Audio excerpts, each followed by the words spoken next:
성신여고 학생 그리고 학부모 여러분 안녕하십니까? 저는 성신여자 고등학교에서 진로 진학 업무를 담당하고 있는 권용균이라고 합니다. 2021년도 지금은 벌써 중간고사를 보고 6월 달입니다.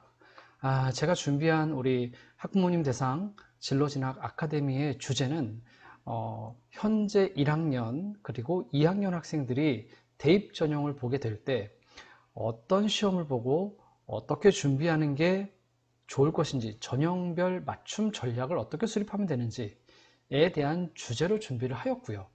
그런데 학생들과 이야기를 나눠보다 보면 이 대입 전형이라는 게 생각보다 간단한 것 같지만 또 복잡한 것들도 많이 있거든요. 가령 예를 들어서 2015 교육과정 학생들이 과목을 선택한다더라. 그 다음에 국어, 영어, 수학, 수능에서는 선택 교과가 있다더라. 과학은 전체 탐구, 사탐, 과탐은 전체에서 묶어가지고 두 개를 본다더라. 공통 교과가 있다 등등 여러 가지 내용들이 많습니다. 그렇기 때문에 제가 이 영상은 학부모님들 뿐만 아니라 학생들 역시 우리 같이 저와 함께 영상을 통해서 강의를 통해서 전체 대입 전형이 어떻게 이루어지는지에 대한 아주 기본적인 표현이 그렇지만 어쨌든 반드시 알아야 될 기본적인 내용이 어떤 것이 있는지 반드시 짚고 넘어갔으면 좋겠습니다. 주제는 지피지기, 내가 적을 알고 수능을 알고 그 다음에 나의 수준을 알고 정확하게 내가 어떤 전형에 어떻게 유리하게 대비하고 준비하면 좋을지 이제부터 시작해 보도록 하겠습니다. 자, 정시와 수시입니다. 많은 학생들이 혹은 학부모님들께서 정시, 수시, 지금 중간고사를 봤어요. 벌써 우리 진로진학부실로 온 학생들 가운데 선생님 저 망했어요. 저는 정시로 가야 될 것 같아요. 라고 하는 어리석은 말들을 하는 친구들이 있어요.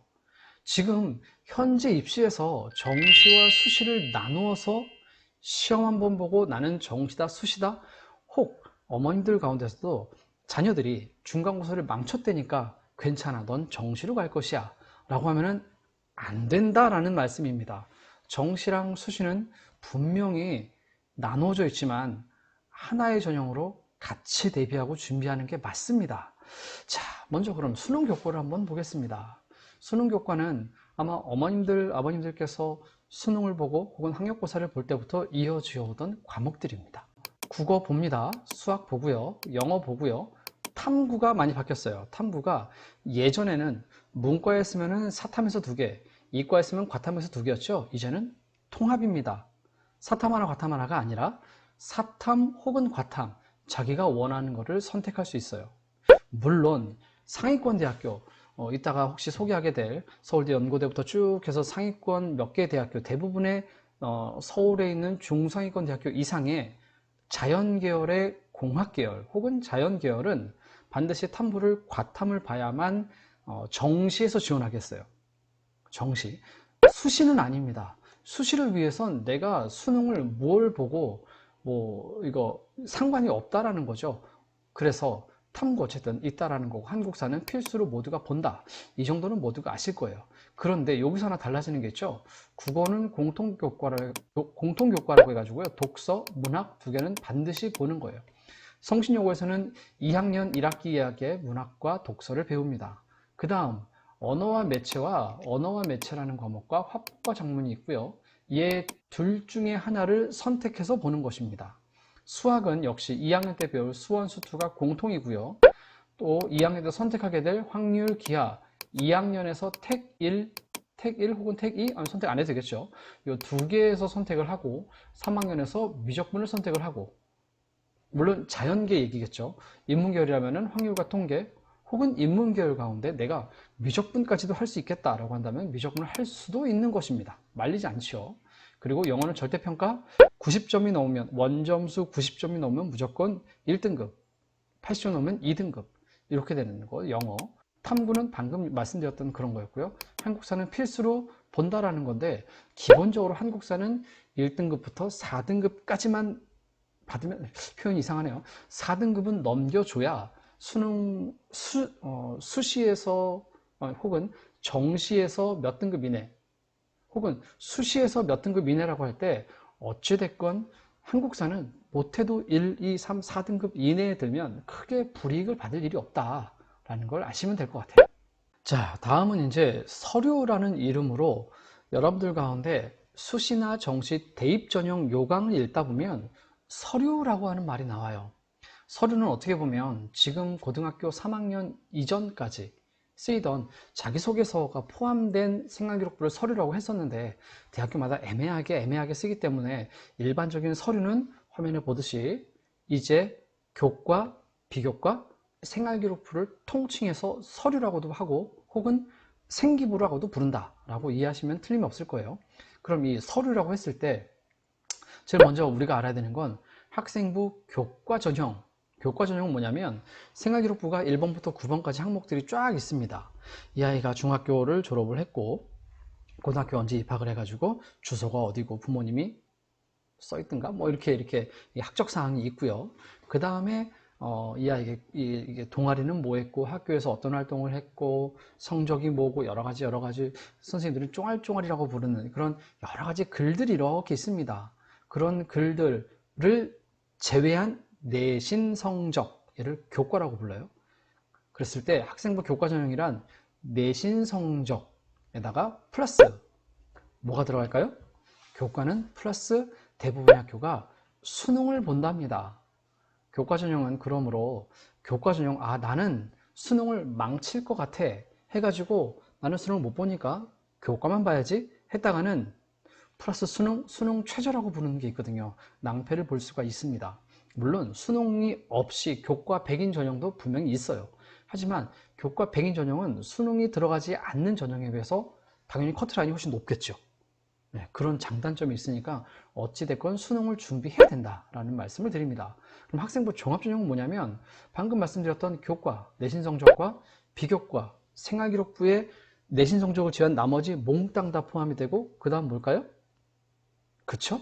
그 다음 수능이 들어갑니다. 역시 수능도 대입 공정화 방한 이후에 서울 시내 대부분 많은 대학교들이 수능 최저를 낮추거나 없애고 있는 추세긴 해요.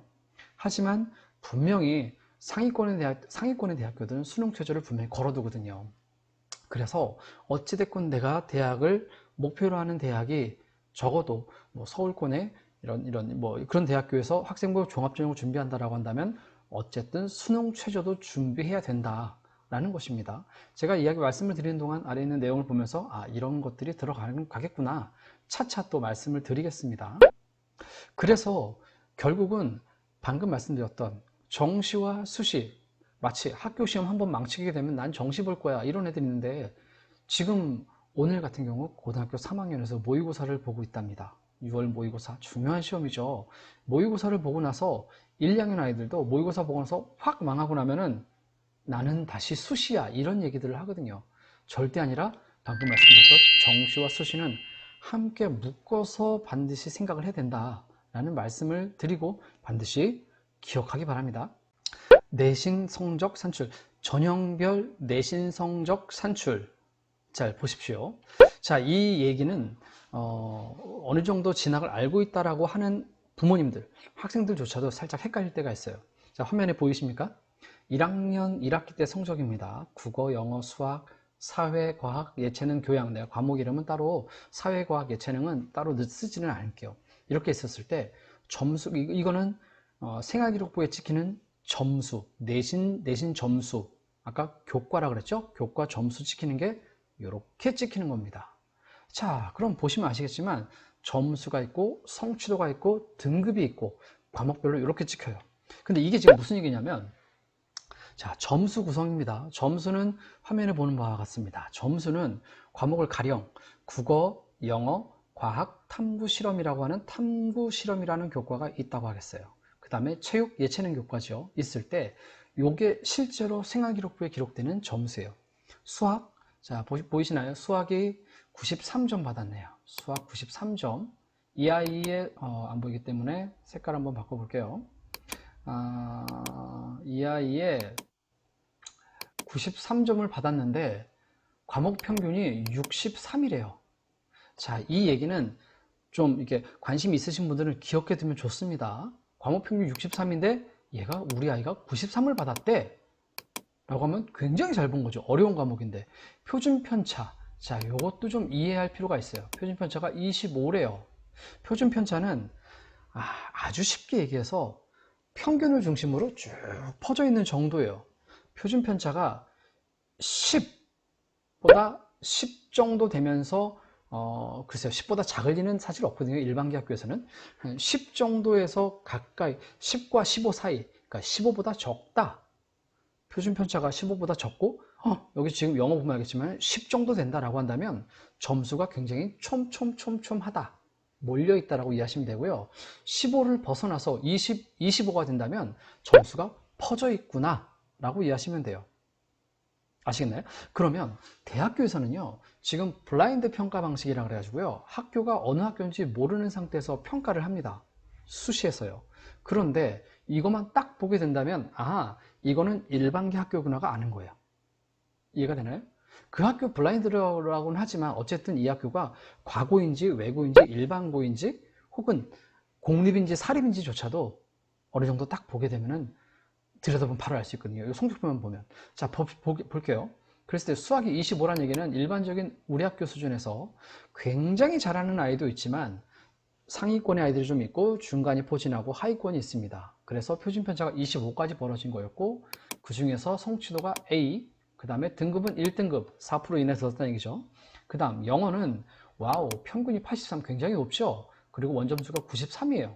그랬을 때 표준편차가 10, 그러니까 이거는 영어는 괜찮게 다들 망해도 70 정도 나왔겠네? 라고 이해할 수 있겠죠. 탐구실험, 과학탐구실험은 이렇게 보면 알겠지만 특이하게 등급이 없죠. 예, 탐구실험 교과는 등급이 없고 A, B, C 조금 이따 설명할 A는 80 원점수가 여기 있는 원점수요. 여기 있는 원점수가 80이 넘으면 A, 60이 넘으면 B, 그 이하는 C입니다. 이랬을 때 탐구실험이 있습니다. 체육교과는 없지요.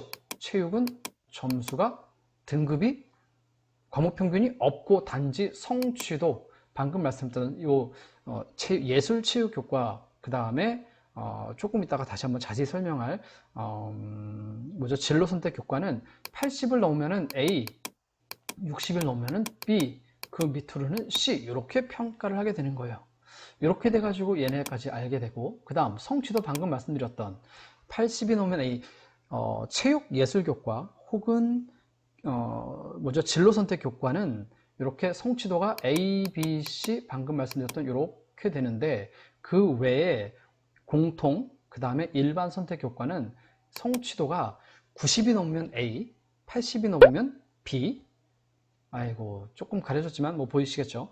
이렇게 5단계로 나뉩니다. 90이 넘으면 A, 80이 넘으면 B, 70이 넘으면 C, 60이 넘으면 D, 그 외에는 F, 이렇게 5단계로 된다는 거예요. 성신여고에서는 3학년에 교양교과가 따로 개설이 되어 있어요. 교양교과는 시험을 보지 않습니다. 평가도 하지 않습니다. 단지 출석 일수를 채우면 패스했다, 아니면 안 채웠으면 페일, 떨어졌다, 누락이 됐다, 이렇게 P와 F로만 산출이 되는 거예요. 이렇게 되는 구성이 처음에 보이는 여기 점수, 성취도, 등급에 대한 말씀을 드렸어요. 그러면은 지금 보이는 그 1학년 요 점수 실제 학생의 점수거든요. 이 정도 되면 어디 갈 것 같습니까? 어디 정도, 우리 아이가 이 정도면 잘했다라고 칭찬하실래요? 아니면 어떡하냐라고 혼내실까요? 자, 요거는 잠시 후에 제가 어느 학교를 지원하고 붙고 떨어지게 되는지 다시 한번 자세히 설명드릴게요. 끝까지 보시기 바랍니다. 자, 다음은 교육과정 배당표라는 건데, 현재 1학년 같은 경우는 여기에서 이제 이렇게 보는 거죠. 1학년이 이렇게 보이고, 2학년이 이렇게 보이고, 3학년이 이렇게 보이고, 요게 지금 개정 2015 교육과정에서 학생이 선택한다고 했었죠. 국어, 수학, 영어, 한국사 이게 공통이고, 방금 말씀드렸던 얘는 뭐냐면, 얘네들은 공통, 일반, 진로, 과목 유형이 3가지가 있는 걸 보실 수가 있어요. 그죠?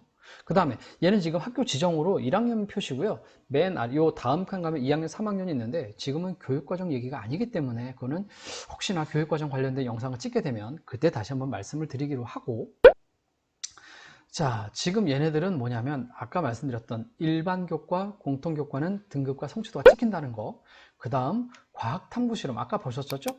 과학 탐구 실험을 포함한 예술 체육과 진로 선택은 A, B, C로 선택된다는 거, 요거를 다시 한번 보여드리고 있는 것입니다. 자, 그럼 아까 성적표를 구체적으로 보기 전에 수능과 등급에 대해서 잠깐 말씀드리면 1등급 4%까지 이건 다 아시는 내용들이 많죠. 1등급, 2등급은 12% 이내까지, 3등급은 23%까지, 4등급은 5등급은 6등급은 이렇게 되는 거예요. 자, 이게 여기다 또 하나, 아까 성취도 방금 말씀드렸던 거, A가 이렇게 되고 B가 이렇게 되고 C가 이렇게 되고 D가 이렇게 되고 그렇습니다. 성취도 또 하나는 이렇게 된다는 거, 아까 다 말씀드렸었죠. 그 다음 P와 F가 있다라는 건데요. 자, 그러면은 이 친구가 과연 어떻게 대입 전형에서 반영이 되는지 한번 구체적으로 한번 살펴보도록 하겠습니다. 그런데 그 이전에 잠깐 하나만 더 볼게요. 팩트 체크 하나만 하고 넘어가겠습니다.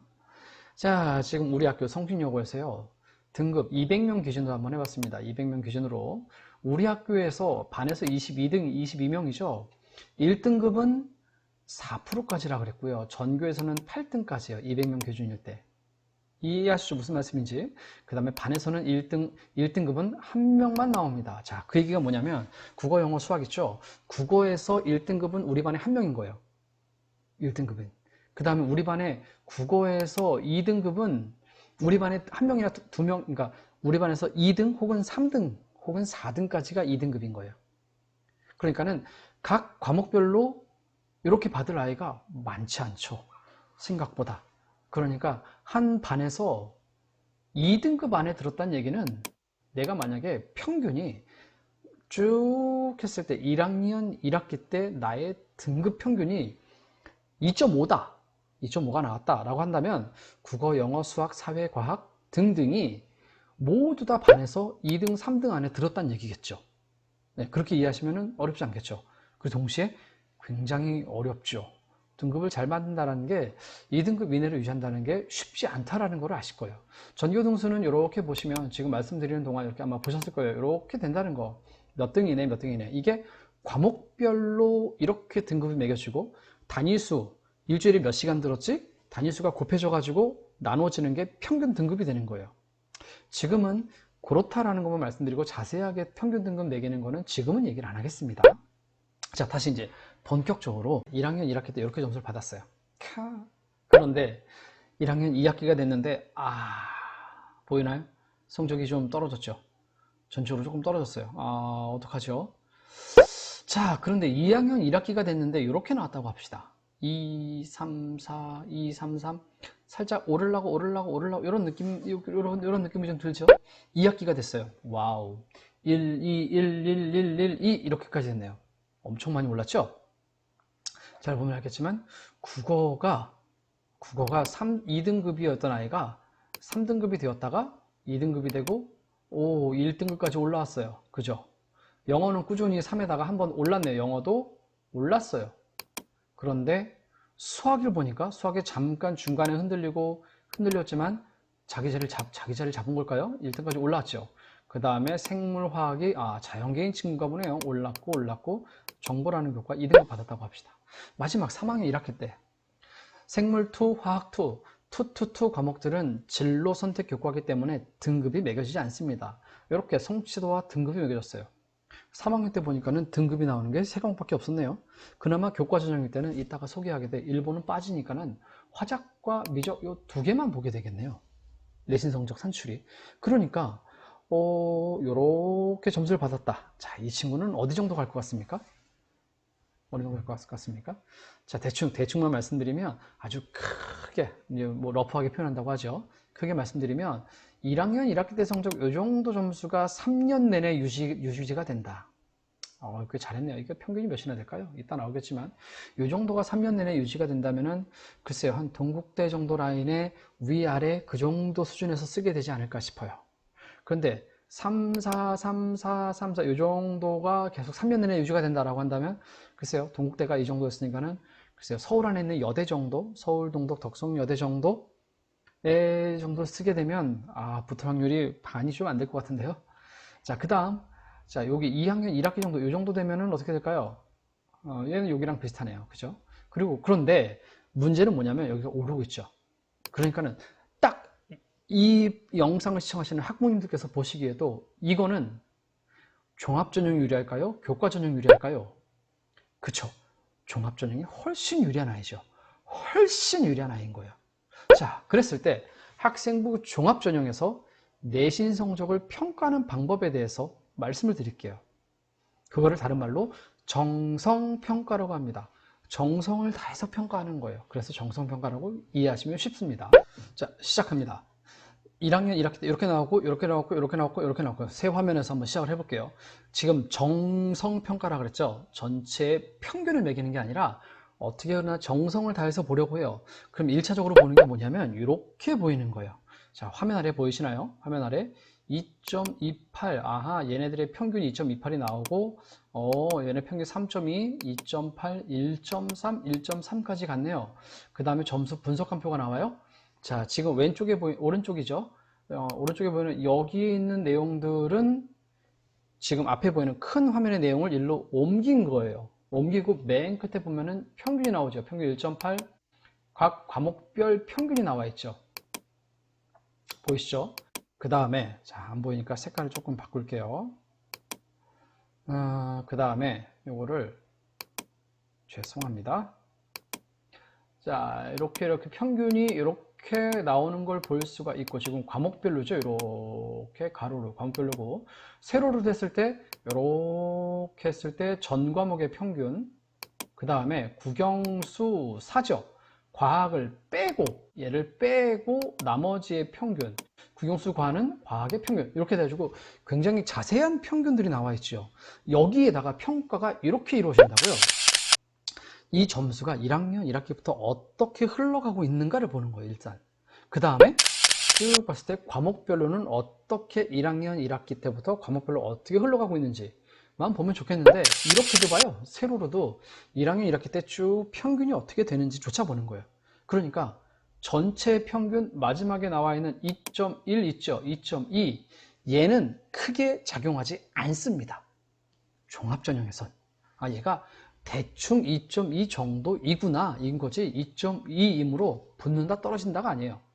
마치 평균이 2.2 모르는 아이가 저에게 선생님 제 평균이 2점이에요 어디 정도 갈까요? 라고 한다면 글쎄 동국대, 중앙대, 경희대, 외대 이 정도 가지 않을까? 라고 할 거예요. 그런데 그렇게만 보면 안 된다는 거죠. 정성평가기 때문에 정성을 다해서 이렇게 보니까 와우, 이 아이의 발전 가능성은 여러분들 저 모두 볼 수 있어요. 이 정도면 평균은 2점이지만 충분히 연고대를 써볼 수 있습니다. 물론 붙고 떨어지고는 그 학교 사정인 거고요. 너무 쉽게 말했다. 다시, 붙고 떨어지고는 정성을 다해서 평가한 분들이 이 아이보다 센 아이가 있으면 떨어지겠죠, 물론. 하지만 이 정도면 연고대도 써볼 수 있다는 거예요. 자, 본다면 1학년 1학기에 쭉 보니까 성적이 2, 3, 1, 2 아까 얘기했던 동국대, 건국대 정도 갈 아이였는데 중간에 1학년 2학기 보면 정말 동국대 갈 아이가 형편없어진 거예요. 물론 그보다 못하는 아이가 이 정도 받았으면 잘했겠지만 이 정도 수준의 아이가 아니었잖아요. 하지만 2학년이 되면서 정신을 차려서 열심히 해서 결국은 수학 볼까요? 수학 결국 1등급, 미적 1등급을 찍은 거예요. 이 아이가 수학 점수가 어디 있나 볼까요? 1, 2였지만 마지막에 3, 2학년, 1학년 2학기 때 3, 2학기 때 4까지 떨어진 아이가 이렇게 올라가고 있는 걸 볼 수가 있어요. 이 아이의 발전 가능성이 어딜까? 저도 궁금합니다.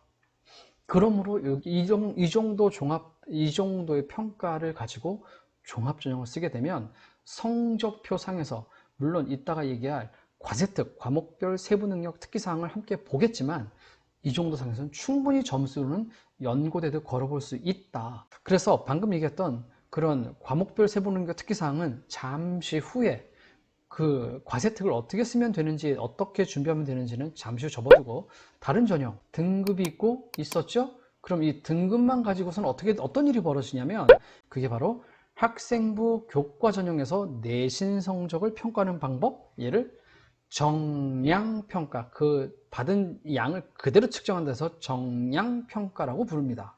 그러면 교과에서는 어떻게 보냐면 같은 아이의 점수입니다.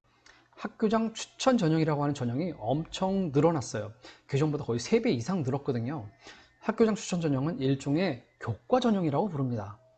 교과 전형, 글쎄 또 추천 전형을 또 설명하려고 하면 3학년쯤 돼서 다시 한번 담임선생님이랑 진학 설명을 통해서 듣는 걸로 하고, 어쨌든 학생부 교과 전형, 학교장 추천 전형이 있습니다. 인문 계열이에요. 자, 성적표 통으로 있죠. 그럼 잘 보십시오. 어떻게 변하냐면 이렇게 변합니다.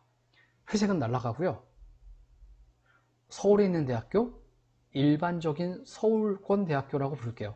서울의 일반적인 대학교들은 인문계열은 국어, 보이시죠? 국어, 영어, 수학, 사회, 과학, 예체능, 교양 다 빠져요. 정량평가에서는 일반적으로 국, 수, 영, 사 4개만 봅니다. 그래서 마지막에 요거를 본다는 거예요. 2.3. 이 아이의 정량평가는 2.3. 변화는 필요 없습니다. 2.3이면 홍익대 인문계열 교과 쓰면 잘하면 붙죠. 아마 홍익대도 떨어질 수 있습니다. 홍익대 커트라인 수준이거든요. 이 정도가. 내신 2.32. 아까 종합전형이면 이 아이의 종합전형은 연고대도 해볼만 한다 그랬죠. 그런데 이 친구가 홍익대의 인문계열로 교과를 쓰게 되면 떨어질 수도 있다라는 거예요. 그런데 여기에 교과전형은 여기에 뭐가 추가가 되냐면 수능 최저. 이렇게 보여요. 아마 관심 있는 분들은 봤을 거예요. 수능 최저라는 건 뭐냐면 수능을 봤을 때 국어, 영어, 수학, 탐 1, 제일 처음에 제가 탐구 2개 본다 그랬죠. 그 중에 한 개만, 잘 본 거 한 개만. 한 개는 7등급, 8등급 때도 필요 없어. 안 봐. 하고서 2개 중에 잘 본 거 한 개. 그러니까는 국어, 영어, 수학, 탐구 하나 중에 잘한 거 2개의 합이 6등급이면 합격. 혹은 영어 빼고 국어, 수학, 탐구 2개. 그러면은 국어, 수학, 탐구 2개의 평균에서 2개를 뽑았을 때 합이 5면 합격. 이렇게 되는 거예요. 물론 수능 최저 종류는 학교마다 달라요. 그 중에 대표적인 거 2개를 한 거예요. 제일 처음 말씀드렸듯 교과 전형도 결국은 수능을 잘 보는 친구들이 유리하다. 근데 여기서 수능을 안 보는 전형도 있단 말이에요. 걔네들은 이보다 빼기 2를 해야 돼요. 1.3이 아니라 2.3이 아니라 1.3이 돼야 같은 대학교에 합격하는 수준이라고 생각하면 됩니다. 수능 최저가 없다면. 그런데 여기서 끝이 아니에요.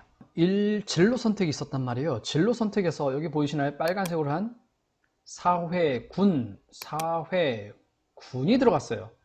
자, 이건 뭐냐면 서울 경기의 대학교 가운데 약 절반보다 조금 더 되는 학교들은 진로가 교과에 반영이 돼요. 어떻게 되냐? A를 1.5로 계산하는 거예요.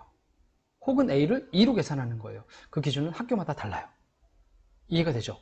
그런데 역시 서울 경기권 대학교에서 반이 안 되는 그 학교들은 진로 선택은 빼요. 내신에서. 그러니까 얘는 들어가기도 하고 안 들어갈 수도 있다는 거예요. 이해가 하시죠? 그 다음 어떤 교과에서는요 면접을 봅니다.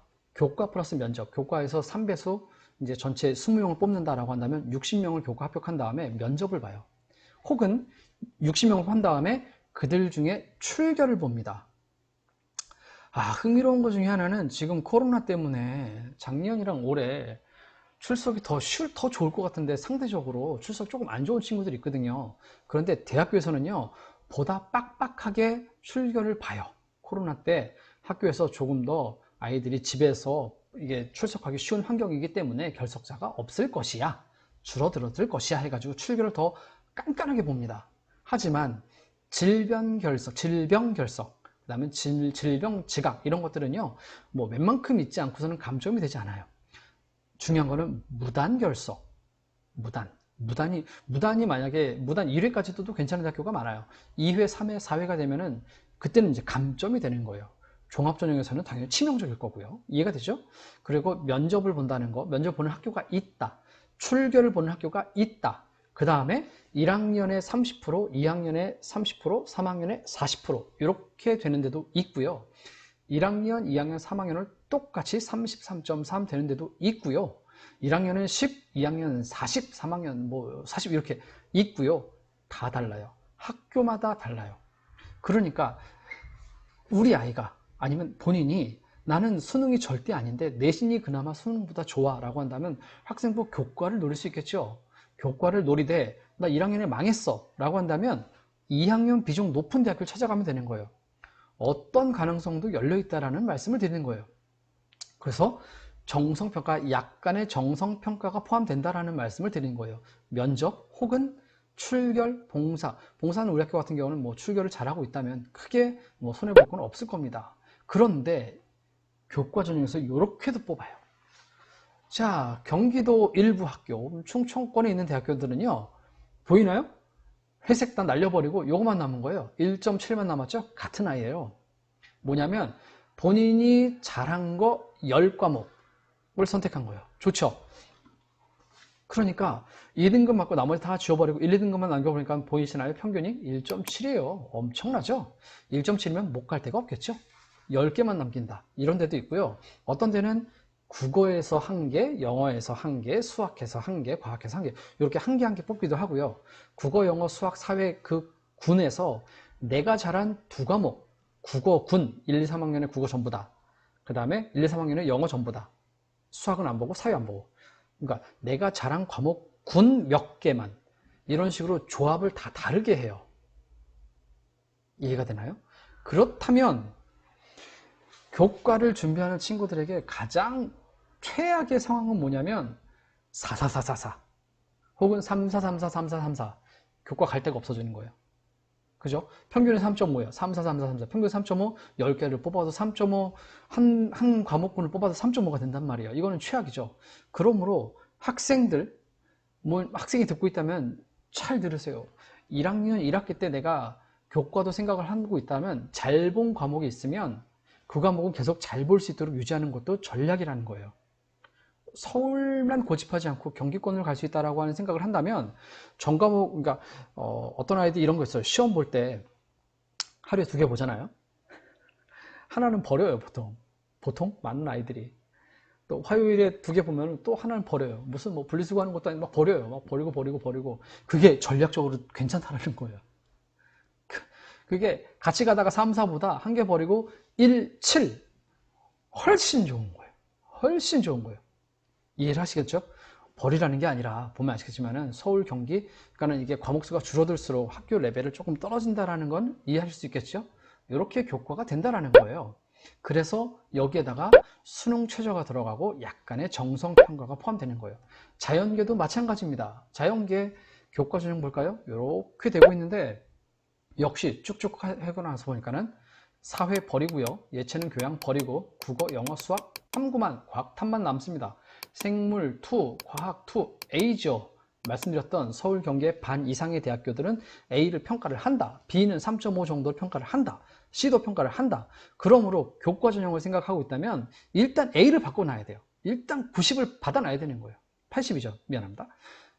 이게 진로 선택 교과는 일단 80을 넘겨서 A를 받아놔야 종합이 됐건 교과가 됐건 유리하다는 건데 79 최악이죠. 절대 안 됩니다. 기말고사 잘 보세요. 그런 친구들이 있다면 A를 받아놓는 게 여러 가지 전략을 짤 때 유리하다. 그랬을 때 2.1, 오 잘했죠. 2.1 이 정도면은 홍익대학교 교과전형에 글쎄요. 교과전형에 추가 합격으로 붙지 않을까 싶습니다. 이 정도가. 그런데 처음 얘기했듯이 정시였으면은 아니죠. 종합전형이었으면 더 좋은 대학교를 노려볼 수도 있었는데 안타까워 해야 되나요? 잘했다고 해야 되나요? 그렇습니다. 여기다가 수능 최저가 들어가고요. 수능 최저 아까 얘기했던 요게 있죠? 미기 뭔지 알겠죠? 수학이 미적분 혹은 기하 둘 중에 하나. 이거 얘기해요. 서울권은 미적분, 기하 둘 중에 하나. 확통한 친구들은 애초에 지원 불가예요. 이렇게 되는 거예요. 그 다음에 2개 합 6 이렇게. 그러므로 자연계라면은 기하나 미적 중에 하나를 하는 게 유리하겠죠. 하지만 서울권인 거고요. 경기권으로 가버리면 미, 기, 확통 중 택일이에요. 그러니까 내가 수학에 정말 자신 없으면 차라리 확통을 하는 것도 전략적으로 맞을 수 있다. 인데 확통하다 보니까 원투 수학 원투 다 맞고 확통 다 맞았어. 그러면은 미적분 할 걸 땅을 치고 후회할 수도 있겠죠. 그러니까 뭘 선택할지는 신중하게 잘해야 된다라는 말씀을 드리는 거예요. 여기다가 약간의 면접 점수를 보는 학교가 있다. 다 본다가 아니에요. 그 다음에 약간의 출결을 보는 학교가 있다. 정성적으로 약간 평가하는 학교가 있다. 라는 것이 다는 아닙니다. 그래서 작은 그림으로 표현했습니다. 자, 역시 자연계열도 경기도로 가면 이렇게 되는 거고요. 경기권, 경기 밑으로 가면 이렇게 일부 선택 과목 몇 개, 아니면 몇 개 과목군 이렇게 표현된다라는 겁니다. 됐죠? 그랬을 때 역시 수능 최저가 없죠. 대부분 없는데요. 지방에는요, 아까 보니까는 이제 인문계열도 마찬가지고요. 지방으로 가면 수능 최저가 거의 없어요. 교과는 그냥 교과로 뽑아요. 그리고 이따 보면 알겠지만 교과로 엄청나게 뽑아요. 정시보다 더 뽑습니다. 정시만큼 뽑습니다. 그게 맞겠네요. 엄청나게 뽑아요.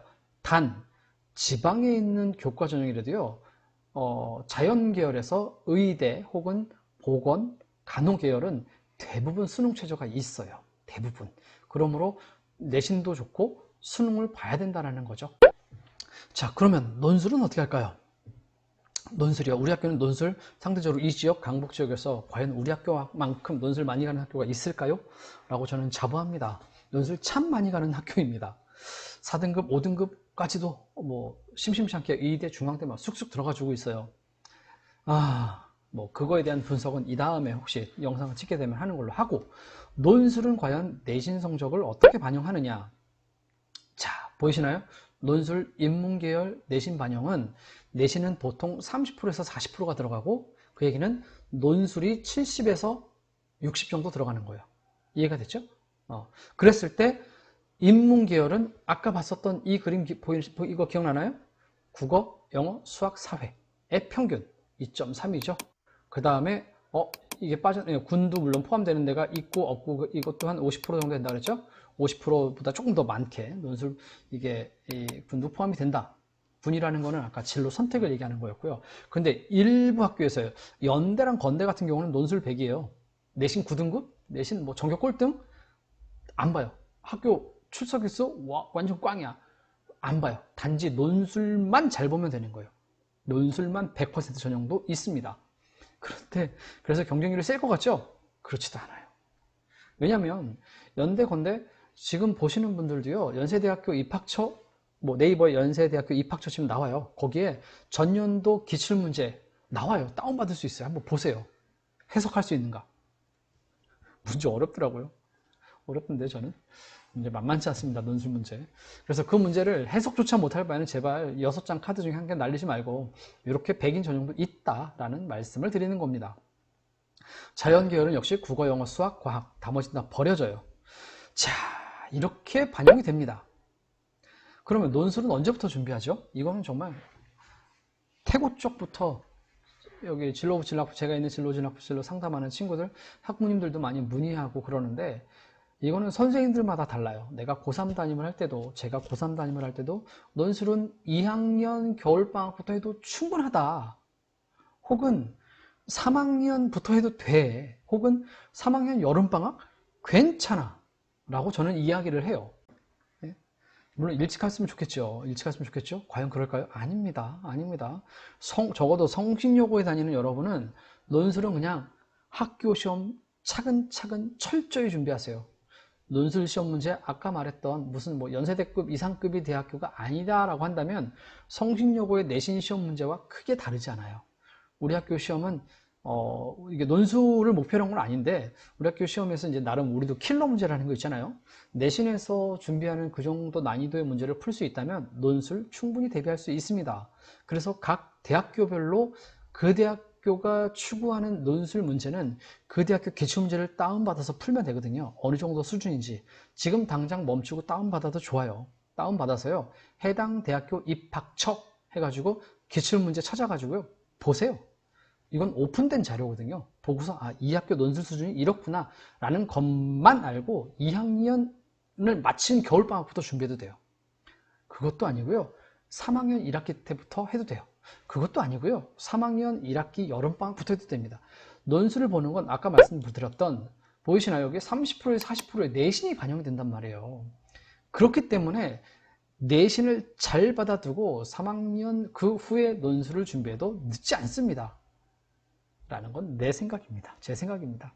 많은 분들은 또 그렇지 않게도 얘기하지만, 그러므로 논술 1학년, 2학년 때 준비하면서 학원을 보낼 거면 차라리 그 시간에 영어, 수학 공부를 더 하는 게 낫다라는 말씀을 드립니다. 성신여고에서 내 점수를 어디 갔지? 자, 감히 오픈합니다. 보시죠. 제 얼굴 때문에 안 보이나요? 어떻게 해야 되지? 이렇게 되면 대충 보이시죠? 어디 갔었는지 또 보이시죠? 자, 1등급에서 2등급까지가 이렇게 있습니다. 얘네들 서울대, 연대, 고대, 연대. 이거밖에 안 갔어가 아니라 1등급과 1등급에 있는 모든 애들 다 간 거예요, 이게. 그리고 중복도 뺀 겁니다. 저희는 뭐 어디 붙고 다 뺐고요. 그냥 실제 등록했을 거라고 확실히 추정되는 대학교를 쓴 거예요. 서울대, 연대, 고대, 연대 이렇게 쭉 2등급 때까지, 이 말까지 여기 정도를 갔다라는 거예요. 종합전형으로. 그 다음에 3등급 때 아이들이 연세대, 원조, 서울여대 종합전형은 상대적으로 3등급이 넘어가면 많지 않죠. 예, 맞습니다. 3등급 넘어가면 성신여고에서는 3등급이 넘어가면 논술 혹은 정시가 압도적으로 많은 게 보이시죠? 그죠? 그러니까는 전략 짤 때 조금은 이거 참고하시라고 전년도 결과를 보여드리는 거예요. 다음 교과전형 1등급, 2등급 때는 없고요. 아까 말씀드렸던 2등급부터 홍대, 숙대, 동의대, 이거는 동의대 뭘까요? 간호 아마 보건의료 계열이었던 걸로 기억을 해요. 성서대, 동덕여대, 신한대 정도까지가 이렇게 갈 수 있는 거였어요. 논술 이게 작년에 그렇게 많이 간 편도 아님에도 이 정도 갔거든요.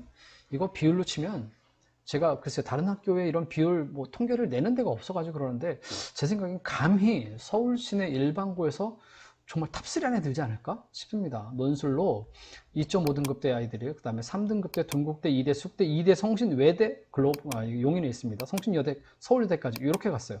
4.5까지요. 4.5라는 얘기가 뭔지 아세요? 반에서 중간이에요. 중간. 한 반에 반이 이렇게 갔다는 거예요. 물론 떨어진 일도 있겠지만 이따가 보여드릴게요.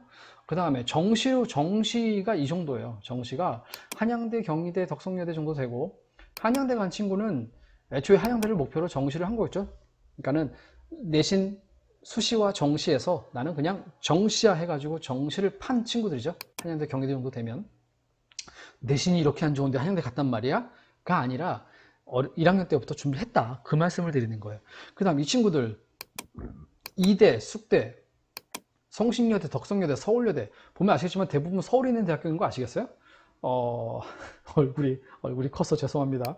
국민대, 서울여대, 뭐 동덕여대 등등 해가지고 여대들이 많네요. 어쨌든 한 반에 반 이상이 여대급 인서울권에 정시로 꽤 많이 갔는데 얼마나 갔냐면 총 93명이 있었거든요. 우리 학교에. 그 중에 합격자가 73명이에요. 20명만 떨어졌어요. 그게 83%예요. 제가 다시 한번 말씀드리는데 이 정도 합격률은요, 강북 지역에서 저는 글쎄요, 4.5까지 아마 탑3 안에 들지 않을까요? 물론 철저하게 제 개인적인 생각입니다. 아니면 뭐 어쩔 수 없고요. 하지만 탑3에 들 거라고 저는 확신합니다. 이 정도면 어마어마한 합격률이거든요. 합격률이 문제가 아니라 대학교 면면을 보세요. 어디를 갔나. 반에서 중간만 해도 우리 서울에 가는구나. 자, 다시 한번 제일 처음에 우리가 등급 얘기를 말씀을 드렸어요. 제가 등급에서요, 반에서 2, 3등급까지, 반에서 2등, 3등을 유지해야 2등급이라 그랬죠. 2등급. 그러면은 2등급이 12%까지거든요. 3등급이면 23%예요. 23%. 4등급이면은요 40%입니다. 그러면 서울 안에 있는 대학교가 적어도 15%, 일단 인서울의 대학교는 15%를 보는데 우리 학교는 40%, 45% 안에만 있어도 그래도 갈 확률이 엄청 높다. 그 정도를 유지하기 위해서 내신이 됐건 모의고사가 됐건 공부를 애들이 진짜 열심히 하고 있거든요.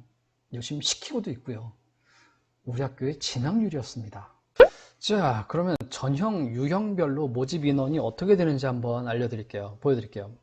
자, 2022가 뭐냐면 현재 고2가 아니라 고3, 2022 수능이라고 부르거든요. 그러니까 현재 고3인 아이들이 대학교 1학년이 될 때는 입학하는 시점이 2022년이잖아요. 그러니까 얘가 고3이라는 거예요. 고3. 현재 고3의 39% 뭔가요? 정시죠. 35%가 뭔가요? 종합이죠. 두 개 합치면 몇이죠? 70%, 60, 70%가 넘죠. 이 종합과 정시 두 개가 올해 가장 많이 바뀐 거예요. 정시가 32에서 39까지 갔죠. 올해. 그러니까 지금 약 40% 가까이가 이 대학교들, 상위 15개 대학교를 이렇게 부릅니다. 얘네들은 이렇게 많이 뽑습니다. 정시 혹은 종합 이렇게 뽑는 거였고요. 우리 학교 보이시나요? 우리 학교 아까 말씀드렸던 우리 학교에서 아까 상위 15개 대학교면 여기겠죠. 2.5등, 2등, 2.5 이내, 2.5 이내 송신여고에서도 정시 혹은 종합으로 제일 많이 가죠. 같은 비율을 보여주고 있습니다. 그래서 이렇게 간다는 거. 그 전에는 줄었다가 정시가 늘고 있다는 거는 아셨을 거예요. 종합이 확 줄었다는 것도 보실 수 있어요. 그런데 이 15개 대학교만 벗어나게 되면 이렇게 됩니다. 정시가 확 쪼그라들어요. 24가 되죠. 얘는 뭐죠? 종합은 여기 있습니다. 여기 있죠? 20%대가 툭 떨어지고요. 제일 많아지는 건 교과 전형이에요. 절반 가까이가 교과 전형이에요. 아까 제가 교과 전형 굉장히 자세히 내신 산출하는 거 보여드렸죠? 교과 전형이에요. 정시도 아니고요. 종합도 아니고요. 교과 전형이에요. 같은 얘기 10번 했죠? 그러므로 내신 절대 무시하면 안 됩니다. 내신을 잘 받아두면 거기에서 아등바등 하다가 걔네들이 정시 수능을 잘 보는 거고요. 아등바등해서 점수가 오르면 종합을 쓰는 거고요. 그게 아니면은 조합해서 교과를 가는 거예요. 그러므로 공부의 기초는, 내가 대입 전략을 짜는 거의 기초는 학교 수업이 돼야 되는 게 맞습니다. 자, 앞부분에 제가 말씀 한번 드렸어요. 과세특, 과목별 세부능력 특기사항을 어떻게 준비하면 좋을지 종합전형을 생각한다고 한다면 아까 말씀드렸던 서울시내 15개 대학교, 그 다음에 지방으로 가도 어쨌든 20%가 넘는 대학교들이 종합전형 분명히 뽑거든요. 종합전형은요, 정성을 다해서 뽑아요. 아까의 그 점수 변화 추이 보셨죠? 그 다음에 플러스 과목별 세부능력 특기사항, 그게 과세특이라고 합니다. 선생님들이 학기말에 써주는 거예요. 2학년들은 이미 알고 있을 거고요. 맞죠? 1학년들은 이제 설레임도 있고 겁도 날 거예요. 그런데 자, 이 얘기는 제 이야기를 듣고 실천하는 아이와 아닌 아이로 갈릴 거라고 저는 생각을 해요. 보세요. 지금 보이는 이 화면, 이게 대교협에서 이야기를 한 4가지 평가 요소예요. 그런데 이거 너무 그림 많죠? 일단 그림 많으면 당황해요. 그런데 이거 봅시다. 바로 이거를 말씀드리려고 해요. 4가지가 뭐냐면, 자, 다시 한번. 4가지가 뭐였냐면, 전공 적합성, 학업 역량, 발전 가능성, 인성. 4가지 영역이 있어요. 그러면 과세특을 어떻게 챙기는 거냐면, 이런 거예요. 발전 가능성은 뭐냐면, 자기주도성이라는 이름으로 스스로 목표를 세우고 실천하는 과정. 경험의 다양성은 뭐냐면, 수업의 경험을 토대로 한 확장된 경험. 리더십은 뭐냐면 모둠을 이끄는 리더십, 창의적 문제 해결, 논리적 사고로 문제를 해결해가는 능력. 자, 이게 뭐를 얘기하는 거냐면 각 과목별로 내가 선택한 게 진로 선택의 가령 여행질이라고 합시다. 여행질이라고 하는 교과를 선택했다면 그건 진로 선택이거든요. A, B, C밖에 없어요. 하지만 거기에는 과세특이 있거든요. 과세특에 이 아이가 같은 A인데 과세특의 쓰여기를 뭐를 예를 들까요? 저는 개인적으로 컴퓨터공학과를 나왔습니다. 자, 컴퓨터공학을 예를 들게요. 근데 여행지리를 진로 선택을 했어요. 그러면 여행지리에 컴퓨터공학과 가는데 여행지리를 왜 했지?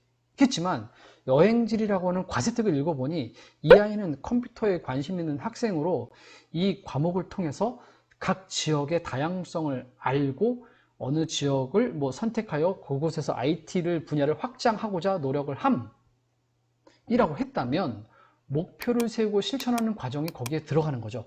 여기다가 어떻게 실천하는지, 얘가 그래서 그 지역을 가봤다, 가서 뭐 했다, 그리고서 IT에 대해서 어떤 걸 하면 좋겠다라고 하는 기존의 회사를 분석하고 경험을 하고 그 지역 학교에 이런 걸 했다라고 하는, 그게 자기주도성이라는 거예요.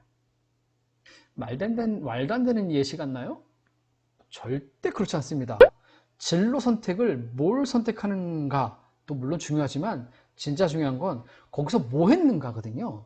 컴퓨터공학을 전공했을지라도 진로 선택에 아까 성취도 A를 받고 그 안에 과목 내용이 내가 목표를 세워서 그 목표를 이루고자 그 과목을 선택했다면 내용이 결과가 달라지는 거예요.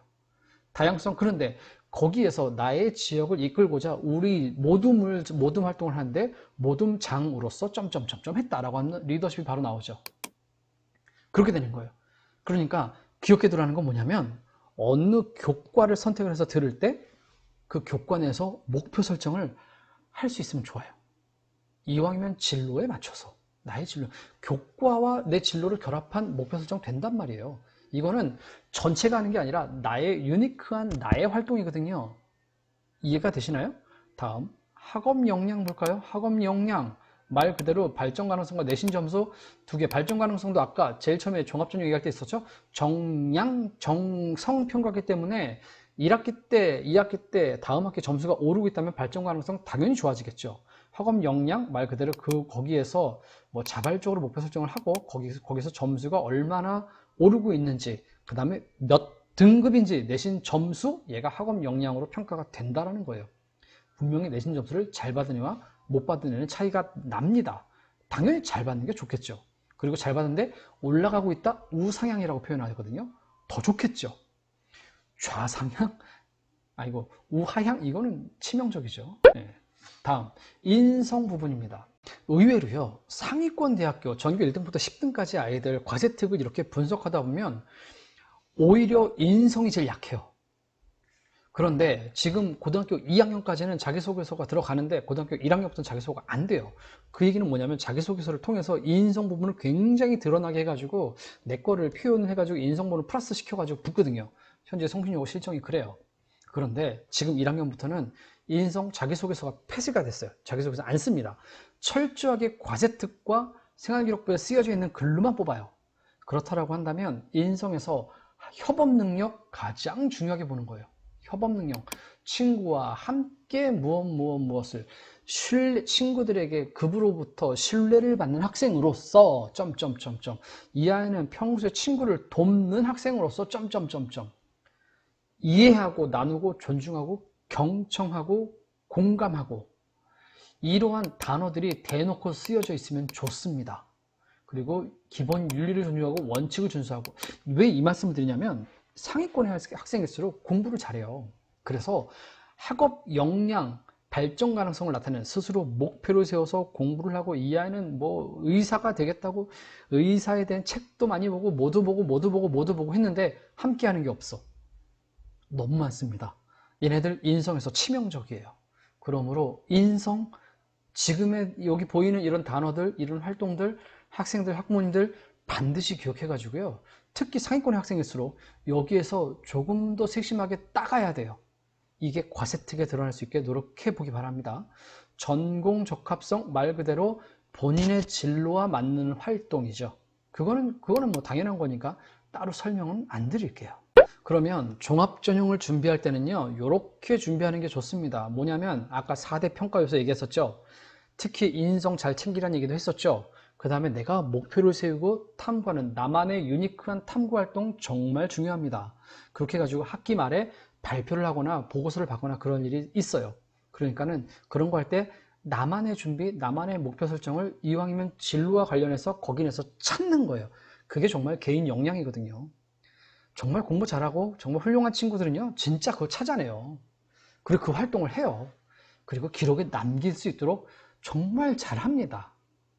만약에 그게 안 돼서 낑낑낑낑 된다면 역량이 안 되는 거죠. 어쩔 수가 없는 거죠. 어쨌든 역량을 숙지해야 돼요. 아, 내가 학업 역량, 발전 가능성, 인성, 함께 협업하고 경청하고 듣고 이끌고, 그 다음 리더십, 기억을 하고, 여기서 내가 잘하는 게 있다.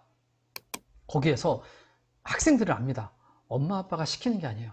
학생들 본인 스스로 그 여러 가지 항목들 아까 봤던 거 있었죠? 여기에서요.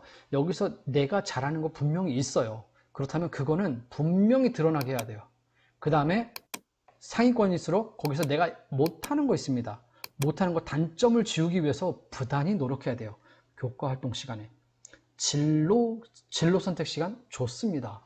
진로 선택을 기피하지 말고요. 진로 선택했다면 거기에서 어떤 진로를 했든지 간에 그 진로, 아까 말씀드렸던 컴퓨터공학까지만 내가 여행지를 할 수 있는 거고요. 사회문제 탐구할 수 있는 거예요.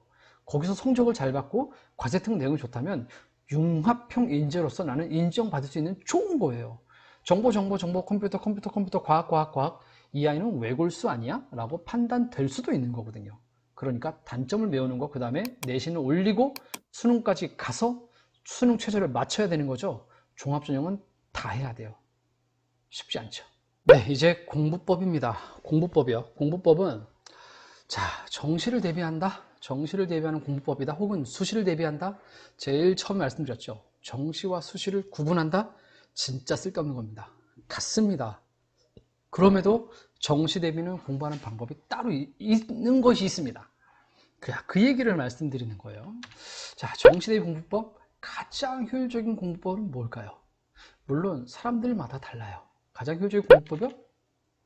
적어도 제가 이야기하는 건, 내가 학생들에게 이야기하는 건 수업 시간 듣는 게 아니라 수업 시간 몰입하는 거다라고 이야기를 해요. 몰입을 한다?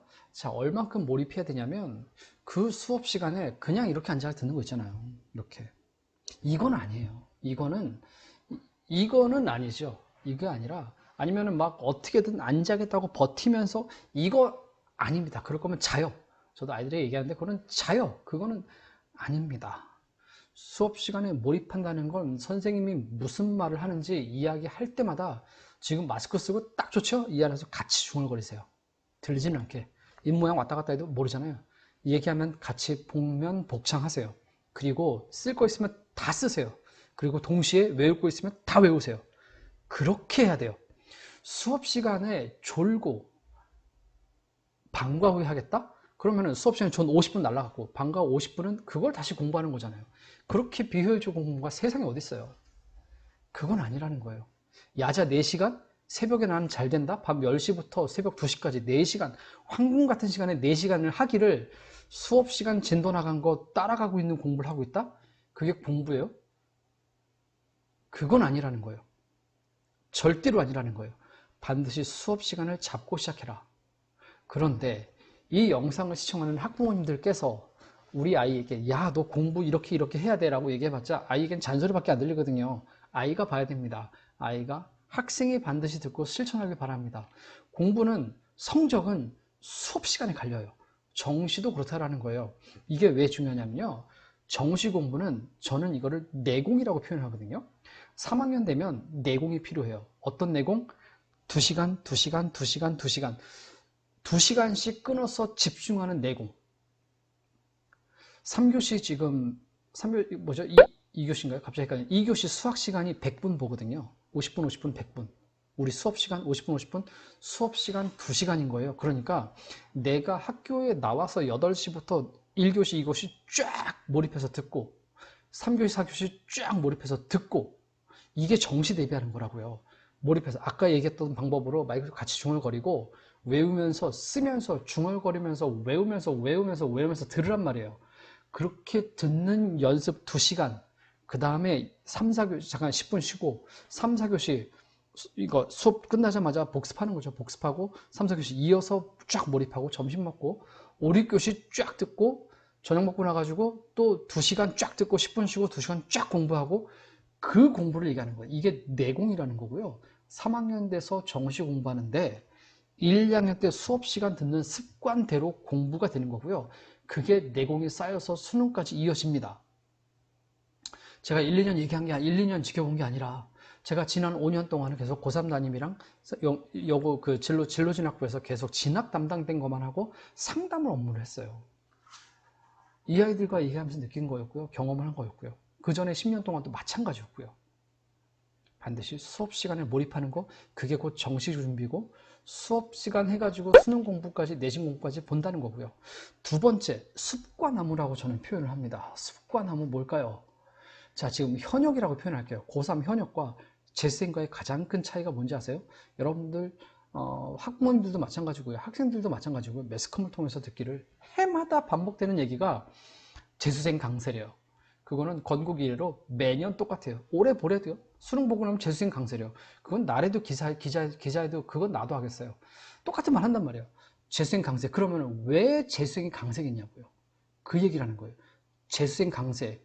저도 진짜 몇 년 동안 고민하고 그들과 묻고 문답하면서 저도 물론 재수를 했고요. 그러면서 나름 결론을 내린 건 뭐냐면, 한마디로 결론은 뭐냐면, 재수생은 숲을 볼 줄 알아요. 재수생은 숲을 볼 줄 알아요. 근데 현역들, 재학생들은요, 나무만 알아요. 자, 쉽게 뭐 국사를 가령 예를 들어볼까요? 자, 그 이성계가 나라를 세웠어요. 이방원이 있어요.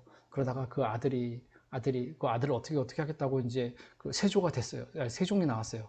세종이 문종이 되고 그다음 문종을 몰아내고서 이제 세조가 나왔단 말이에요. 태조 세조 맞나요? 세조가 나왔단 말이에요. 그랬을 때 재수생이라면은 숲을 본다고요. 문제가 단종과 세조에 대한 문제가 나왔다고 합시다. 그러면 재학생들은 단종과 세종 외우고 계속 외우면서 시험 보니까 그걸 보는데 재수생이라면 방금 얘기했던 세종부터 아니죠 태조 이성계부터 쫙 연결돼 가지고 세조가 나오고 그 다음에 왕이 나오고 그 다음 왕이 전체 왕조 가운데 이 문제구나. 같은 문제를 접근해도요 전체를 알고 푸는 재수생과 지금 그거를 급급해서 외우고 있는 재학생은 하늘과 땅이죠. 이거는 게임이 안 되는 거예요. 이거는 경쟁이 안 돼요. 수학도 마찬가지입니다. 똑같은 미분 문제 하나를 푸는데 고3은 미분 그 문제를 풀겠다고 공부해서 미분을 풀었어요. 근데 재수생은요 처음부터 수원수도 끝내고 미분 접근한 다음에 미분을 풀어요. 똑같은 미분에 대한 문제인데 현역은 미분 그 문제만 풀고 있고 맞았나 틀렸나 고민할 텐데 재수생들은요 n번 반복 숲을 안단 말이에요. 수원부터 수도까지 미분 접근과 전체를 알고서 미분을 접근합니다. 같은 문제지만 난이도가 높거나 킬러 문제일 때는요 다른 곳의 내용을 살짝 거기서 얹어서 문제가 나와요. 그게 수능이거든요. 고3은 절대적으로 불리해요. 그러므로 공부한다? 그럼 어떻게 공부하면 좋을까요? 지금 공부하는 파트를 계속 누적해서 봐야 돼요. 앞에서부터 누적. 오늘 내가 아까 얘기한 예를 들면 아까 얘기한 것대로 오늘 내가 세조를 공부한다라고 한다면 앉아가지고 단종이 이랬구나, 세조가 이랬구나, 에이 그 다음 누구죠? 이렇게 그 다음 누구 왕이 됐구나, 에이 이게 아니라 처음에 조선 건국부터 다시 쭉쭉쭉 복습을 하고 세조를 봐야 되는 거예요. 미분을 한다? 미분만 푸는 게 아니라 미분을 풀기 전에 극한이 뭐고 그 앞에 방정식이 뭐고 지수로그가 뭐고를 대충 알고 그 전에 배웠었던 내용을 쫙 최대한 숲을 보려고 한 다음에 그 다음 미분을 풀어야 돼요. 다릅니다. 그 한 지문만 외우겠다고 하는 거, 그 시대만 외우는 게 아니라 전체를 알고 하는 거랑은 다릅니다. 이해했나요? 습관함 공법이라는 거 모의고사라고 지금 표현해놨죠. 그러니까 모의고사라는 건 뭐냐면 내가 처음부터 누적한 여기 문제까지 모의고사를 푸세요. 내가 공부하지 않은 모의고사 문제는 풀지 마세요. 수학 포함, 탐구도 마찬가지. 근데 영어랑 국어는 아니겠죠.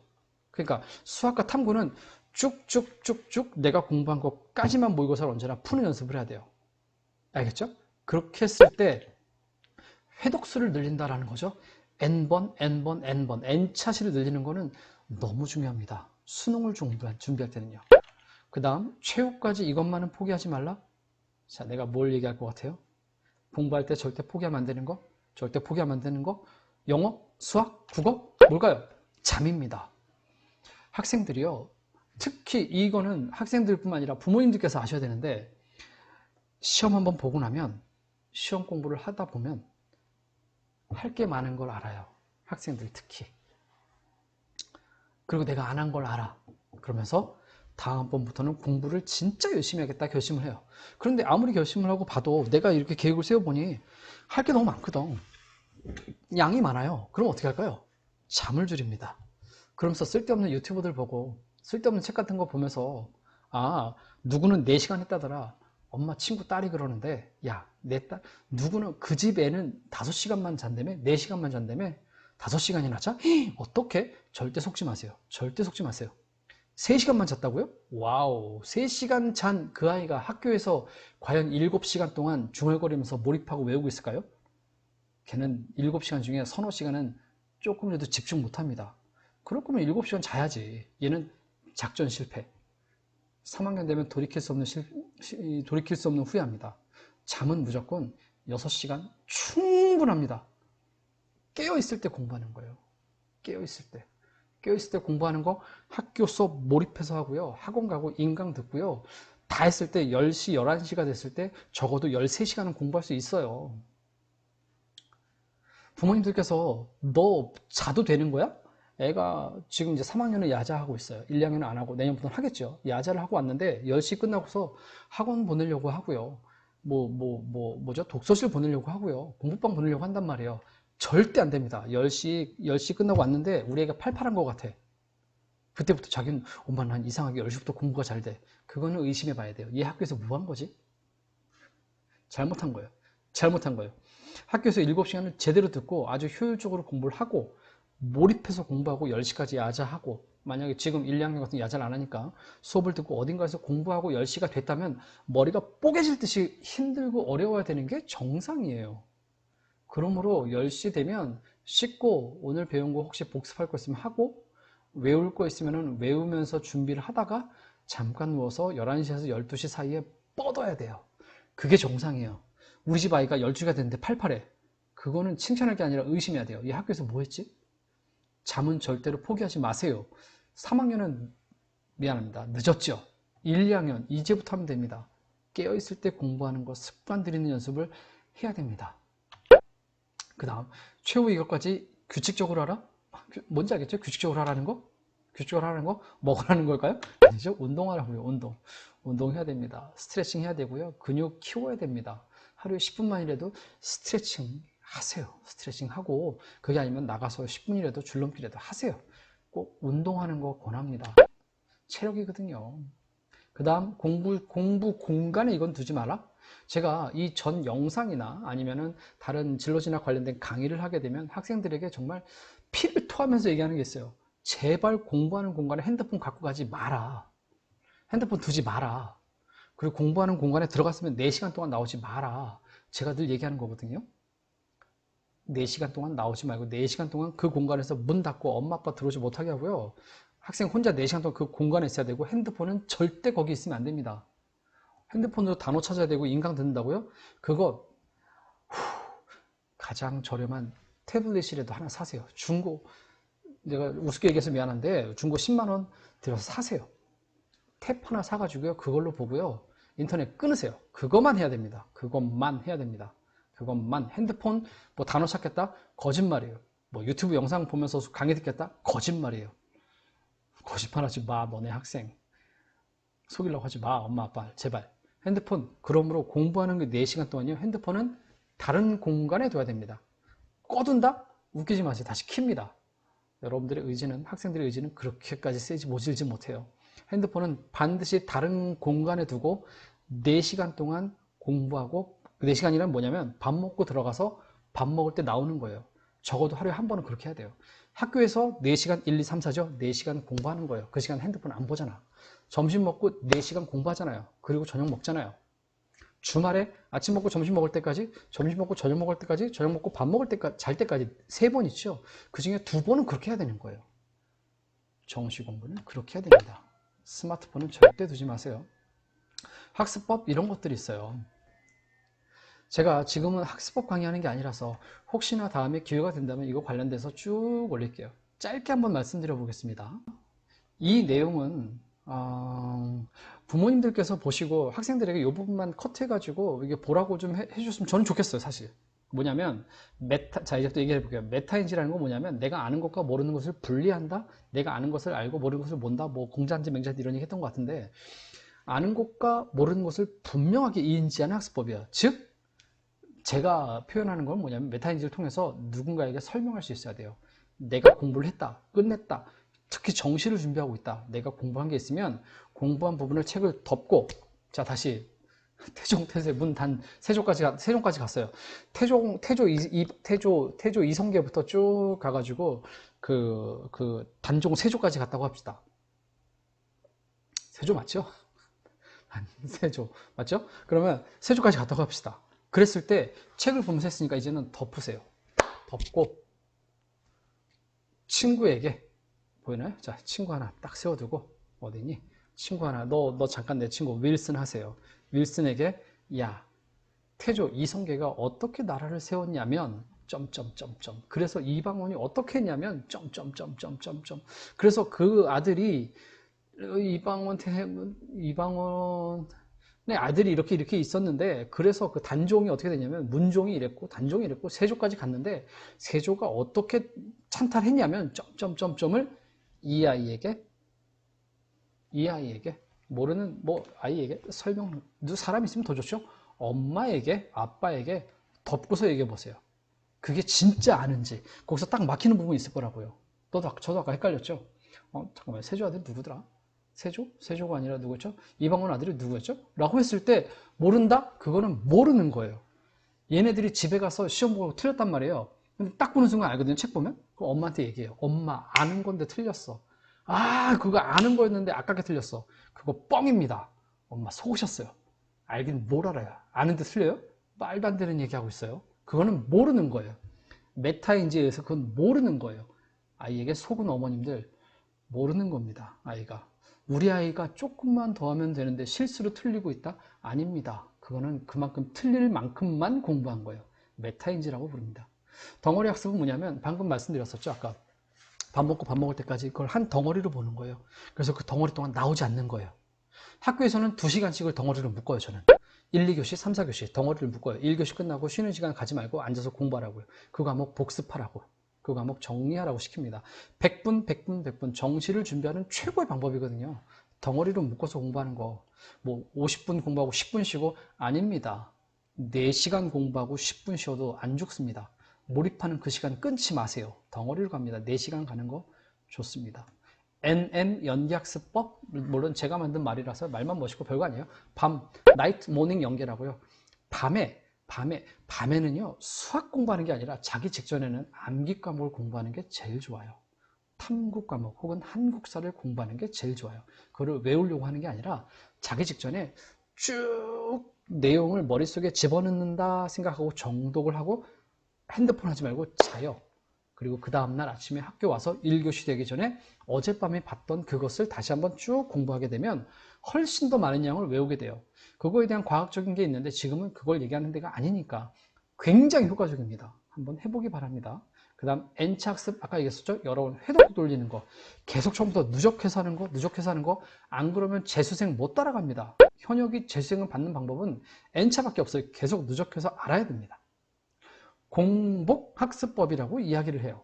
사람이 가장 암기가 잘 되고 외우기가 잘 되는 거는 뭐냐면 배부른 게 꺼지기 시작할 때가 가장 공부가 잘 된대요. 그러니까 난 공복이라고 표현했거든요. 가령 1, 2, 3, 4 수업이 있으면은 언제가 공부가 잘 되냐면 3, 4교시가 공부가 제일 잘 되는 거죠.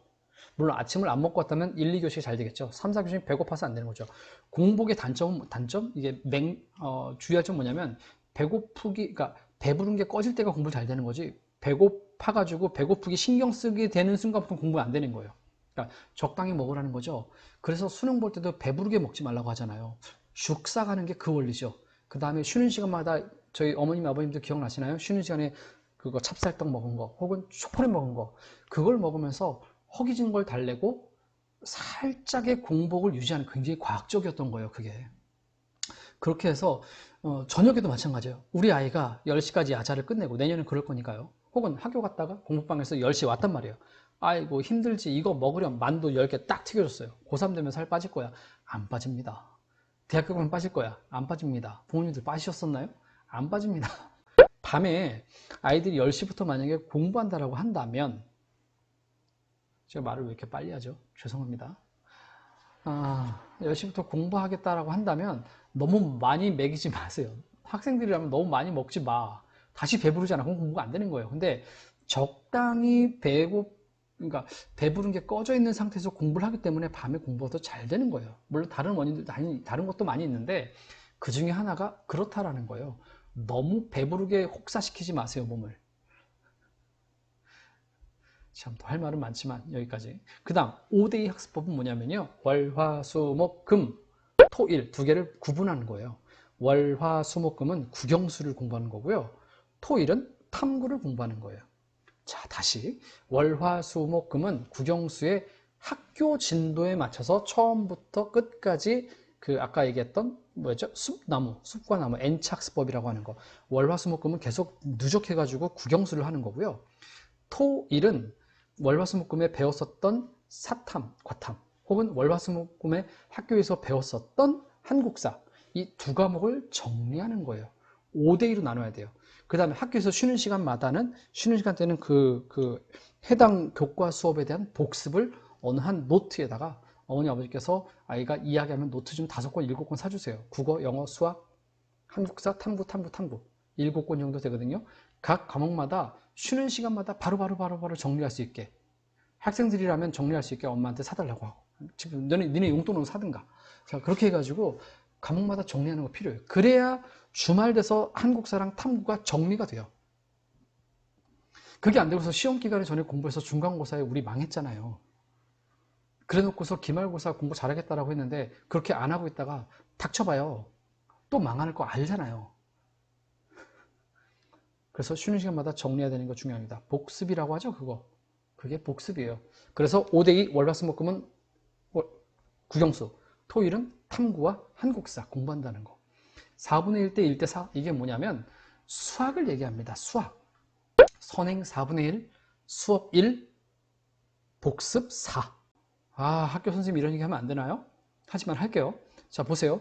지난 학기 고1이라면 중3 겨울방학 때 고1 1학기에 해당되는 수학을 선행하고 왔어야 돼요. 그 다음 이번 여름방학이 되면 1학년 2학기 내용을 선행하고 애를 보내야 돼요. 자, 방학 한 달이죠. 그럼 2학기는 9, 10, 11, 12 4달이란 말이에요. 한 달 동안 4달 거 한다고요. 그럼 그 양은 어떻게 되는 거냐면 아마 어머님, 아버님 세대는 전부 다 그 정석 아시죠? 정석 혹은 개념원리 둘 중에 하나는 어머님, 아버님 다 아실 거예요. 정석과 개념원리에 기본 예제가 있어요. 그 다음에 응용 예제가 있어요. 기억나시죠? 추억의 그러면 기본 예제와 응용 예제만 공부하면서 쭉쭉쭉쭉쭉 치고 나가는 거예요. 그게 선행학습이라는 거예요. 선행학습에 어리석게 수능 문제 풀게 하지 마세요. 연습 문제 푸는 거 아닙니다. 킬러 문제 절대 푸는 거 아닙니다. 물론 서울대는 아니고요. 서울대 연구대는 알아서 계획대로 하고요. 일반적인 우리들은 그 한 달 동안 4달 칠 거를 기본 예제와 필수 응용 예제만 쭉쭉쭉 어려운 문제 절대 풀지 말고 개념만 알고 넘어가는 거예요. 이런 게 있었지. 내가 계약하면 이걸 배우겠구나. 그게 선행이라는 거고요. 한 달 동안 4달 칠 거를 하는 거예요. 그 다음에 수업 시간 배우면 아까 얘기했던 5대2 학습법 기억나죠? 월화수목금. 월화수목금 동안 수학 진도 나간 거 나갔죠? 그럼 걔에 대해서 4배의 시간을 들여서 복습을 해야 돼요. 만약에 학원을 다니고 있다면 그 학교 공부에 대한 4배의 학습량이 되게 학원을 보내는 거고요. 혼자 공부하고 있다면 4배 학습량만큼 공부해야 되는 거고요. 인강을 하고 있다면 4배 학습량 채우만큼 인강을 해야 되는 거예요. 이해하셨나요? 수학은 그래야 되는 과목입니다. 많은 학생들이요, 수학을 적당히 하다가 시험 기간에 3주 동안 되게 많이 했다라고 막 표현해요, 엄마 아빠한테. 그래야 안 혼나거든. 그래 놓고선 못 봤대요. 다음엔 잘 보겠대. 아는 건데 틀렸대요. 그거는 4배만큼 복습하지 않은 거예요. 엄마 아빠가 볼 때 본능적으로 혼나지 않을 만큼 충분히 면피될 만큼의 공부를 한 거죠. 절대로 상위권을 차지할 만큼 공부한 게 아닙니다. 그러므로 그 외 공법은 많이 있는데요.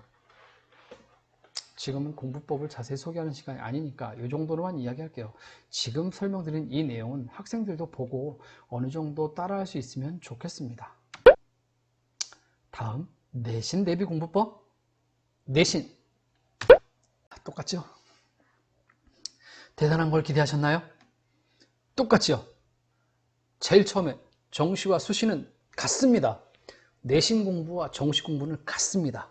이렇게 해서 내신 공부를 해서 시험 기간에 막 올인하는 게 내신 공부죠. 그래서 시험 잘 보면 내신인 거고요. 내신 끝나고 나면 다시 이거대로 쭉쭉쭉 진도 나가면서 공부하는 게 정시고요. 그러다 시험 기간 되면은 시험 범위 내에서를 이렇게 하는 게 내신이고요. 왔다 갔다. 저 사기치는 게 아니라 원래 이런 거예요. 이게 맞습니다. 학생도 학부모님들도 일단 아시고 서로 이렇게 접근을 했으면 좋겠습니다.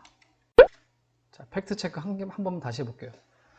요거는 제가 담임이었을 때예요. 제가 담임했을 때는 고등학교 2학년 때 2학년 기준으로요. 우리 반 아이들 그때 30명이었거든요. 30명까지였을 때 1학년 때 아이들이 요런 점수를 받았다가 이렇게 점수를 받았다가 2학년에 우리 반이 됐어요. 귀한 친구들이죠. 고2 때 1등으로 올라온 유땡땡이, 4, 5등, 6등을 유지하던 김땡땡이, 10등 유지하던 박땡땡이, 꼴등이었던 정땡땡이, 2년 동안 요 전에 소개했었던 공부법 뭐 그대로 다 한번 해봤어요. 그 외에도 많이 있지만 어쨌든 자 그렇게 공부하는 거를 이제 기본 원칙으로 해서 공부를 시키고 그 아이들이 따라왔고 아니면 그 아이 스스로 하겠다라고 하고 저는 격려해주고 걔네들이 다음 해 이렇게 됐어요. 실제입니다. 단 하나의 거짓말 없이 팩트 체크하는 중이에요. 두 번째, 정땡땡이 경희대 수석으로 들어갔어요. 박땡땡이는 반에서 10등이었는데 성균관대 사범대를 갔어요. 김땡땡이는 서울대 갔어요. 근데 유땡땡이는요, 우리 반 2일등이었거든요. 덕성여대 갔습니다. 그게 어떤 차이였을까요? 꾸준함, 공부하는 거 참 복합적인 거겠죠. 예, 분명히 차이가 납니다. 고등학교 1학년, 2학년 때 이거는 뭘 말씀드리고 싶었냐면 다 바뀔 수 있습니다. 꼴등도 올라갈 수 있습니다. 그 기준 하나만 설명해 드릴게요.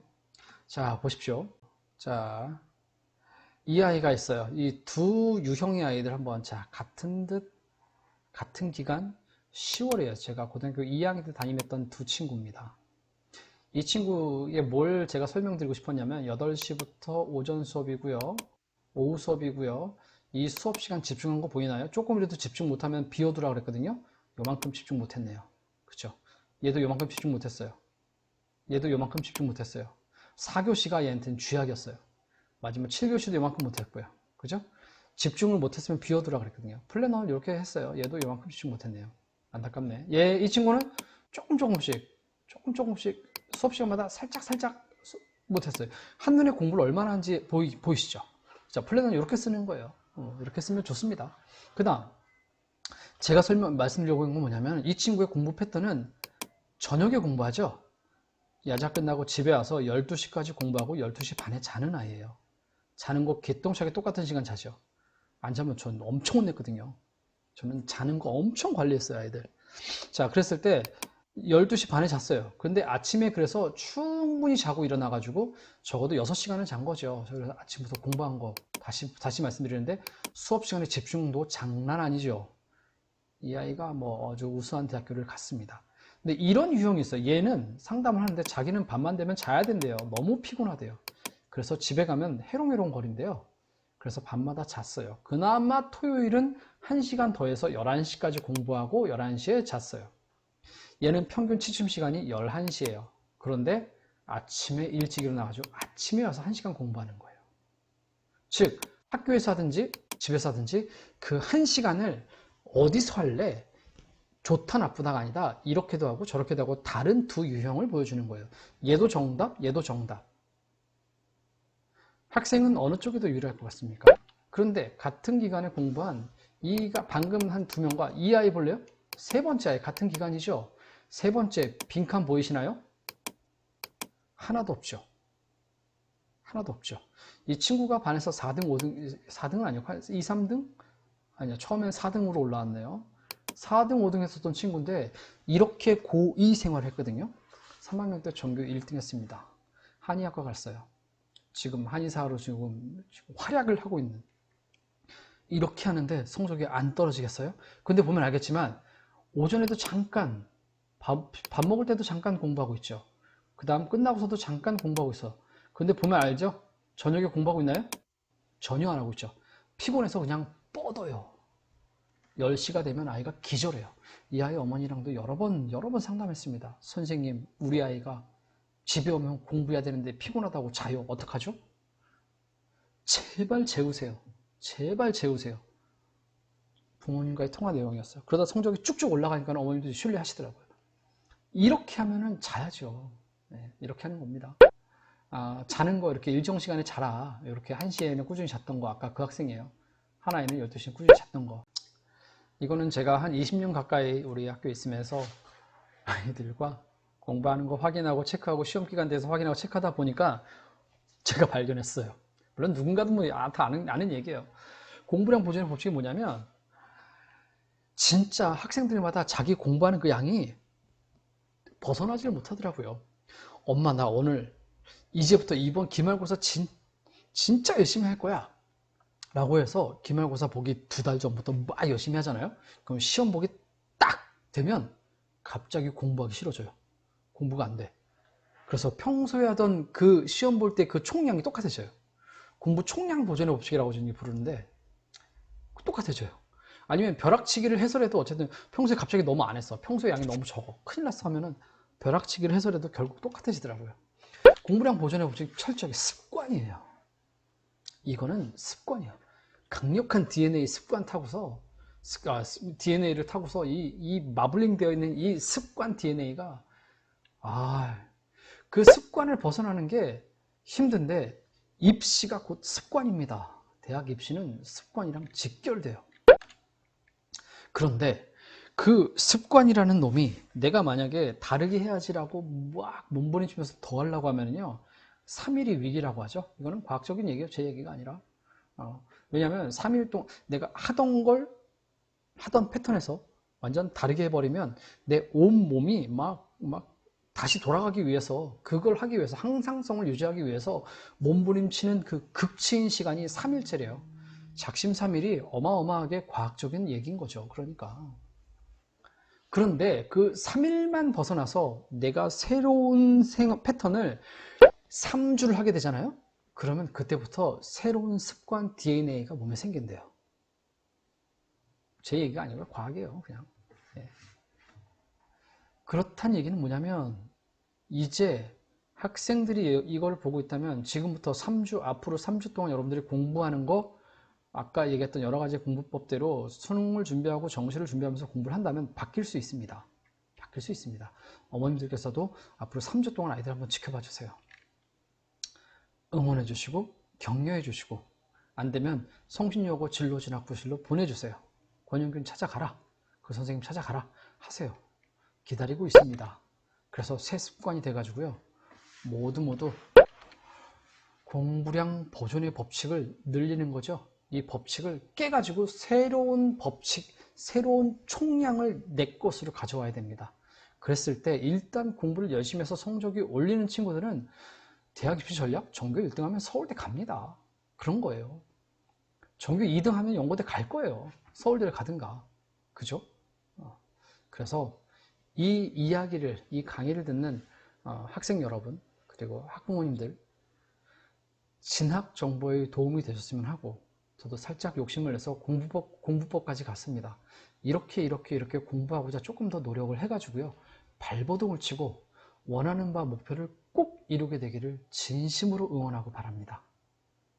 이것으로 성신여고 2차 그 학부모 진로진학 아카데미를 여기서 마치도록 하겠습니다. 감사합니다.